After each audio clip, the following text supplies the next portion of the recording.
एक बार की बात है, एक शहर में एक अमीर आदमी रहता था। उसका नाम था नासिर। वो बहुत बड़ा ताजिर था। उसके पास बहुत सारा मालो दौलत था, बड़े बड़े महल थे और नौकर चाकरों की फौज थी। लेकिन उसकी एक बुरी आदत थी कि वो गरीबों और फकीरों का मजाक उड़ाया करता था।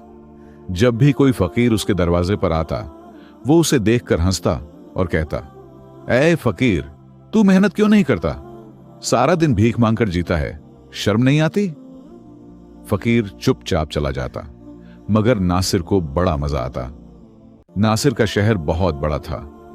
वो शहर में सबसे अमीर आदमी माना जाता था। उसके कारोबार में कपड़े, जेवरात और अनाज का तिजारत था। हर रोज वो बाजार जाता और वहां गरीबों को देखकर उनका तमाशा बनाता। एक दिन एक बूढ़ा फकीर उसकी दुकान के सामने आया। फकीर ने कहा, साहब, अल्लाह के नाम पर कुछ दे दो। नासिर ने हंसकर कहा, अल्लाह के नाम पर? अल्लाह तुझे क्यों नहीं देता? जा मेहनत कर। फकीर ने फिर कहा, साहब, मैं बूढ़ा हूं, बीमार हूं। मगर नासिर ने उसे धक्के देकर भगा दिया। सब लोग हंसने लगे, क्योंकि नासिर का रौब दबदबा बहुत था। उसकी जिंदगी बहुत ऐशो आराम वाली थी। उसके पास एक बड़ी हवेली थी जिसमें सोने चांदी की चीजें भरी हुई थीं। उसके 2 बेटे थे जो स्कूल में पढ़ते थे। हर शाम नासिर दोस्तों के साथ महफिलें जमाता और वहां भी गरीबों की बातें करके मजाक उड़ाता। एक दोस्त ने एक बार कहा, नासिर, ऐसा न करो, फकीरों की बदुआ लग जाती है। मगर उसने हंसकर कहा, बदुआ? वो क्या चीज है? मैं तो अल्लाह से नहीं डरता, फकीर से क्या डरूंगा? एक दिन नासिर बाजार जा रहा था। रास्ते में एक गरीब औरत अपने बच्चे के साथ भीख मांग रही थी। नासिर ने रुककर कहा, ऐ औरत, तू काम क्यों नहीं करती? बच्चे को लेकर भीख मांगती है। औरत ने रोते हुए कहा, साहब, मेरा शौहर मर गया है, मैं बीमार हूं। मगर नासिर ने सबके सामने उसका मजाक उड़ाया और चला गया। शाम को घर लौटकर वो बहुत खुश था। उसने सोचा, जिंदगी कितनी मजे की है। गरीबों को देखकर हंसना बहुत अच्छा लगता है। ऐसे ही दिन गुजरते रहे। नासिर की दौलत दिन ब दिन बढ़ती जाती थी। वो और भी मगरूर हो गया। एक जुमा के दिन वो मस्जिद से नमाज पढ़कर निकला तो दरवाजे पर एक अंधा फकीर बैठा था। फकीर ने हाथ फैलाकर कहा, ऐ अल्लाह वालो, कुछ सदका दे दो। नासिर ने उसे घूर कर देखा और बोला, अंधे, तू मस्जिद के बाहर भीख मांगता है, अल्लाह तुझे आंखें क्यों नहीं देता? शायद तेरे गुनाहों की सजा है। लोगों ने सर झुका लिया, मगर कोई बोल न सका। फकीर ने आहिस्ता आवाज में कहा, ऐ ताजिर, अल्लाह तुझे भी आजमाइश में डालेगा। याद रखना, मेरी दुआ अल्लाह तक पहुंचेगी। नासिर ने हंसकर कहा, तेरी दुआ? जा भाई, मेरी दौलत देख, मेरा रुतबा देख, तेरी दुआ का मुंह पर क्या असर होगा। और वो अपनी गाड़ी में बैठकर चला गया। दिन गुजरते गए। नासिर की तिजारत मजीद फैल गई। उसने नई नई दुकानें खोली, जमीनें खरीदी। उसका बड़ा बेटा मोहम्मद उस्मान अब जवान हो रहा था और बाप के साथ कारोबार संभालने लगा था। छोटा बेटा मोहम्मद उमर अब भी स्कूल में था। उसकी बीवी फातिमा बहुत नेक खातून थी। वो अक्सर कहती, नासिर, गरीबों पर रहम करो, सदका करो। मगर नासिर हंसता और कहता, फातिमा, ये सब ड्रामा है। जो मेहनत करता है वो अमीर बनता है, जो सुस्त होता है वो फकीर। एक दिन शहर में एक बहुत बड़ा मेला लगा। नासिर अपने खानदान समेत वहां गया। मेले में एक फकीर बैठा लोगों को नसीहत कर रहा था। उसका नाम था बाबा गुलाम रसूल। वो बहुत बुजुर्ग थे, लोग उनकी इज्जत करते थे। नासिर ने उन्हें देखा तो बुलंद आवाज में बोला, ए बाबा, तुम भी यही ड्रामा करते हो, लोगों को डरा डरा कर पैसे लूटते हो। सब लोग खामोश हो गए। बाबा गुलाम रसूल ने आंखें बंद की और आहिस्ता से कहा, बेटा, दौलत दिल को अंधा कर देती है। अल्लाह तुझे हिदायत दे। दौलत ने तेरे दिल को अंधा कर दिया है। नासिर ने सबके सामने बाबा का मजाक उड़ाया और अपने दोस्तों से बोला, देखो ये फकीर मुझे नसीहत कर रहा है। लोग हंसे, मगर दिल ही दिल में डर भी गए। रात को नासिर को ख्वाब आया। ख्वाब में वो एक वीरान जगह पर खड़ा था। चारों तरफ अंधेरा था। अचानक बाबा गुलाम रसूल नजर आए और बोले, ताजिर, अभी वक्त है, तौबा कर लो। मगर नासिर ने ख्वाब में भी हंस दिया। सुबह उठा तो उसे कुछ अजीब सा लगा, मगर उसने ध्यान न दिया। कुछ दिन बाद शहर में एक बहुत बड़ी तिजारत की खबर आई। एक बड़ा सौदा होने वाला था जिससे नासिर की दौलत दोगुनी हो जाती। वो बहुत खुश था। सौदे के दिन वो अपने बेटे उस्मान को साथ लेकर गया। रास्ते में वही अंधा फकीर फिर मिला। फकीर ने कहा, साहब, कुछ दे दो। नासिर ने गुस्से में कहा, हर बार तू ही क्यों आता है, जा यहां से। और उसने फकीर को धक्का दे दिया। फकीर गिर पड़ा। उसकी आंखों में आंसू आ गए। उसने सर उठाया और कहा, ऐ अल्लाह, तू गवाह है, इसने तेरे बंदे का दिल तोड़ा है, अब तू इसे भी तोड़कर दिखा। नासिर ने हंसकर कहा, अब बदुआ दे रहा है। उसने बेटे से कहा, चल बेटा, चलो। और वो चल पड़ा। वो फकीर चुपचाप बैठ गया। उसकी आवाज में दर्द था, मगर कोई शिकायत न थी, बस अल्लाह से फरियाद थी। शहर से बाहर एक बड़े गोदाम में मुलाकात तय थी, जहां एक बहुत बड़ा अनाज का सौदा होने वाला था। नासिर की आंखों में चमक थी। वो बार बार बेटे से कह रहा था, उस्मान, आज के बाद हम शहर के नहीं, सूबे के सबसे बड़े ताजिर होंगे। उस्मान भी बाप की तरह मगरूर था। वो मुस्कुराकर कहता, अब्बा जी, अल्लाह ने चाहा तो सब कुछ हमारा होगा। गोदाम पहुंचकर उन्होंने देखा कि सामने वाला ताजिर पहले से मौजूद था। सौदा तय हो गया। कागजात पर दस्तखत हुए और नासिर ने बड़ी रकम का चेक दे दिया। वापसी पर वो बहुत खुश था।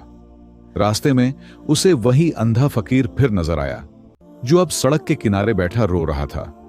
नासिर ने गाड़ी रोकी और शीशा नीचे करके बोला, अबे अंधे, अब भी यही ड्रामा।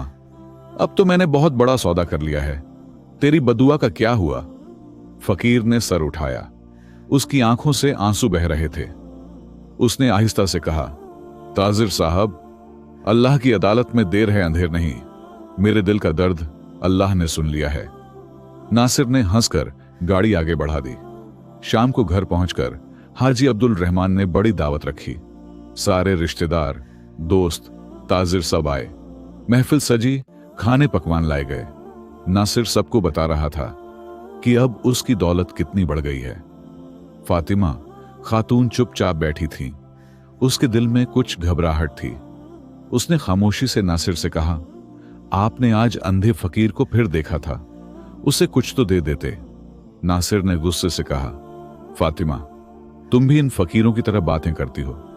चुप करो और दावत का मजा लो। रात गहरी हुई तो सब लोग चले गए। नासिर अपने कमरे में गया। वो बिस्तर पर लेटा और सोचने लगा कि अब क्या क्या करेगा। नई हवेली बनवाएगा, नई गाड़ियां खरीदेगा, बेटों को बाहर पढ़ने भेजेगा। नींद उसकी आंखों से कोसों दूर थी। अचानक उसे एक अजीब सी बू महसूस हुई, धुएं की बू। वो उठकर खिड़की की तरफ गया तो देखा कि हवेली के पिछले हिस्से से धुआं उठ रहा है। उसने चीख मारी, आग, आग लग गई। सारा घर जाग गया। नौकर चाकर भागे, पानी के बाल्टियां उठाए, मगर आग बहुत तेजी से फैल रही थी। वो गोदाम से लाए गए अनाज के बोरों में लगी थी, जो हवेली के अंदर रखे थे।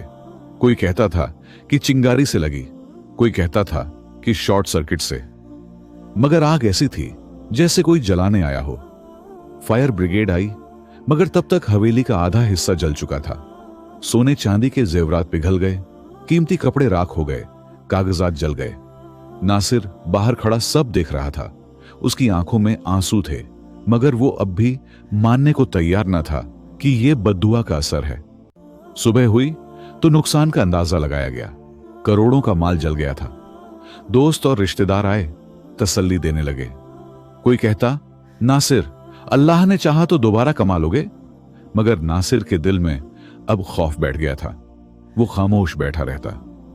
फातिमा खातून ने कहा, अब समझ आई ना कि फकीरों का दिल नहीं तोड़ना चाहिए। नासिर ने सर झुका लिया, मगर कुछ न बोला। कुछ दिन गुजरे। नासिर ने सोचा कि अब दोबारा कारोबार शुरू करेगा। उसने बाकी बची हुई रकम से नई दुकानें खोलने का इरादा किया। मगर इसी दौरान एक और मुसीबत आई। एक ताजिर से उसने अनाज का सौदा किया था। उसने फोन किया और बताया कि गोदाम में जो अनाज दिया था वो सड़ा हुआ निकला। खरीदारों ने वापस कर दिया और अब वो नासिर से सारी रकम वापस मांग रहा था। ताजिर साहब हैरान रह गए। उन्होंने खुद चेक किया तो वाकई अनाज खराब था।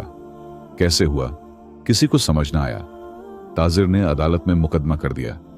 अब नासिर की दौलत तेजी से कम होने लगी। बैंकें से कर्ज लिया मगर वापसी का कोई रास्ता न था। दुकानें बंद होती गईं। लोग जो कल तक चापलूसी करते थे अब मुंह फेरने लगे। उस्मान बाप को देखकर रोता, अब्बा जी क्या हो गया सब कुछ? ताजिर साहब बोले, बेटा अल्लाह की मर्जी। मगर दिल में अब उसे वो अंधा फकीर याद आ रहा था। एक दिन नासिर अकेले बाजार गया। वो वहीं बैठ गया जहां वो अंधा फकीर अक्सर बैठता था। उसने आसपास देखा मगर फकीर नजर ना आया। उसके दिल में पछतावा था। वो सोच रहा था कि अगर फकीर मिला तो माफी मांग लूंगा, कुछ दे दूंगा, मगर फकीर ना मिला। शाम को वो घर लौटा तो फातिमा खातून ने बताया कि उमर को बुखार है, बहुत तेज बुखार। डॉक्टर को बुलाया गया मगर बुखार ना उतरा। रात भर बच्चा तड़पता रहा। नासिर मस्जिद गया। रात को तन्हा बैठकर रोया और अल्लाह से माफी मांगी। उसने कहा, या अल्लाह, मैंने तेरे बंदों का दिल तोड़ा, मुझे माफ कर दे। मगर अभी मुसीबतें खत्म ना हुई थीं। उमर का बुखार दिन ब दिन बढ़ता गया। डॉक्टरों ने बहुत इलाज किया, बड़े बड़े अस्पतालों में दाखिल करवाया, मगर कोई फायदा ना हुआ। बच्चा दिन रात तड़पता। मां फातिमा खातून रोती रहती और नासिर अब घर में तन्हा बैठकर सर पकड़ लेता। उसकी दौलत अब तकरीबन खत्म हो चुकी थी। हवेली का बाकी हिस्सा भी बेचना पड़ा ताकि इलाज का खर्चा निकल सके। महल्ले वाले जो कल तक सलाम दुआ करते थे अब रास्ता बदल लेते। उस्मान ने कोशिश की कि कोई छोटा मोटा कारोबार शुरू करे, मगर किस्मत ने साथ न दिया। जहां भी जाता धोखा मिलता या नुकसान होता। एक दिन नासिर ने फैसला किया कि वो खुद उस अंधे फकीर को ढूंढेगा। वो सुबह सवेरे निकला, शहर के हर कोने में गया, मस्जिदों के बाहर, चौराहों पर, बाजार में। लोगों से पूछता, वो अंधा फकीर जो यहां बैठता था कहां गया? कोई कहता, ताजिर साहब वो तो कई महीने से नजर नहीं आया। कोई कहता, शायद शहर छोड़ गया। नासिर मायूस होकर लौट आता। दिल में पछतावा भर आया था। वो सोचता, अगर वो मिल जाए तो उसके पांव पकड़कर माफी मांगूंगा, जो कुछ बचा है सब दे दूंगा। मगर फकीर न मिला। एक रात उमर की हालत बहुत खराब हो गई। वो बेहोश हो गया। फातिमा खातून चीखने लगी। नासिर ने बच्चे को गोद में उठाया और रोते हुए बाहर निकला। आस पास के लोगों ने देखा तो कोई मदद को ना आया। आखिरकार एक पड़ोसी ने रहम खाया और अपनी गाड़ी में बिठाकर अस्पताल ले गया। डॉक्टरों ने कहा, अब हालत नाजुक है, कुछ कह नहीं सकते। नासिर अस्पताल में बैठा रो रहा था। उससे अब यकीन हो गया था कि ये सब फकीरों की बद्दुआ का नतीजा है। वो बार बार अल्लाह से माफी मांगता, या अल्लाह, मैंने तेरे बंदों का दिल तोड़ा, अब तू मेरे घर वालों को माफ कर दे। कुछ दिन बाद उमर की तबीयत में कुछ बेहतरी आई, मगर वो अब कमजोर हो चुका था। चलना फिरना मुश्किल था। नासिर अब एक छोटे से किराए के घर में बीवी बच्चों के साथ रहने लगा। हवेली, दुकानें, गाड़ियां सब चला गया। उस्मान ने एक छोटी सी दुकान पर नौकरी कर ली। फातिमा खातून घरों में सिलाई का काम करने लगी। नासिर खुद अब बाजार में छोटे मोटे काम करता, कभी मजदूरी, कभी बूट पॉलिश। एक दिन नासिर वहीं चौराहा पर बैठा बूट पॉलिश कर रहा था जहां कभी वो अंधा फकीर बैठता था। अचानक उसकी नजर सामने एक फकीर पर पड़ी, बूढ़ा, कमजोर। नासिर के हाथ से ब्रश गिर गया। वो दौड़कर फकीर के पास गया, उसके पांव पकड़ लिए और रोते हुए बोला, बाबा मुझे माफ कर दो, मैंने तुम्हारा दिल तोड़ा, तुम्हारी तौहीन की। अब देख लो, अल्लाह ने मुझे सजा दे दी। मेरी सब दौलत चली गई, मेरा बेटा बीमार है, मेरा घर बर्बाद हो गया। बाबा अब तुम माफ कर दो, अल्लाह के वास्ते मेरी बख्शिश की दुआ करो। अंधे फकीर ने हाथ नासिर के सर पर रखा और आहिस्ता आवाज में बोला, बेटा मैंने कभी बद्दुआ नहीं दी। मैंने तो अल्लाह से फरियाद की थी कि वो तुझे हिदायत दे, तुझे समझ दे। बद्दुआ का असर तो तेरी अपनी करनियों का फल है। अल्लाह बहुत रहीम है। अगर तू सच्चे दिल से तौबा कर ले तो वो माफ कर देगा। फकीर ने कहा, अब उठ और आज से जो कुछ कमाए गरीबों को बांटना शुरू कर। अल्लाह तेरे दिल को चैन देगा। नासिर ने फकीर को गले लगाया। अपनी जेब से जो चंद रुपए थे सब निकाल कर दे दिए। फकीर मुस्कुराया और चला गया। नासिर घर लौटा तो उसके चेहरे पर अजीब सी सुकून की लहर थी। उसने फातिमा खातून और बेटों को सारी बात बताई। सब ने मिलकर अल्लाह का शुक्र अदा किया और तौबा की। उस दिन से नासिर की जिंदगी बदल गई। वो अब खुद गरीबों में बैठता, जो कुछ कमाता उसमें से आधा सदका करता।